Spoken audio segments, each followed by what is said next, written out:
guys, today is day number 3 in your first week on your new journey walking with Christ. So today we want to talk to you about the importance of reading your word.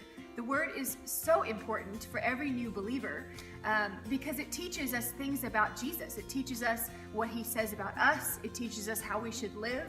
It gets in your heart and it changes your life. So what I want to do is give you 3 quick tips that you can use in this next upcoming week and for the rest of your life. So my first tip would be to find a version that you like. So there's tons of versions of the Bible out there. One of my favorites is called the Amplified Bible. What it does is it basically goes into extreme detail. When you're reading different scriptures, it'll have just expounded thoughts on that scripture. I really like that version. Another version is called The Message. You've probably heard us preach from it in the past if you've been to the cause ever before. I really like The Message. It's kind of a more modern take on scripture and it's a little bit easier to understand as well.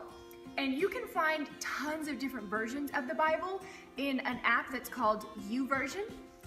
You can find that on your mobile device or on your iPhone. If you have anything like that, you can download that app, and it has Bible reading plans. It has all kinds of stuff that you can go in there and find that will help you learn how to study scripture.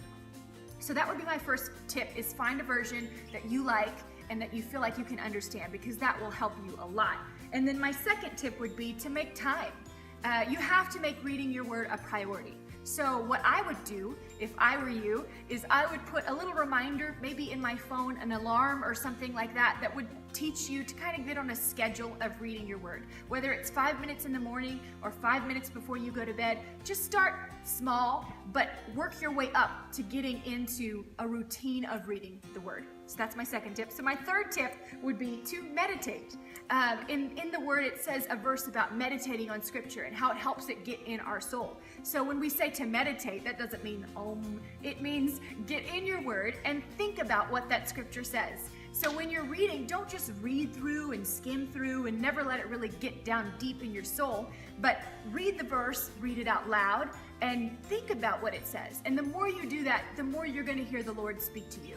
And the more that you'll grow, the more that you'll mature, and the more the problems that you used to deal with in the past will just become smaller and smaller and smaller. So those are my tips for you today. We look forward to seeing you again tomorrow for the next video.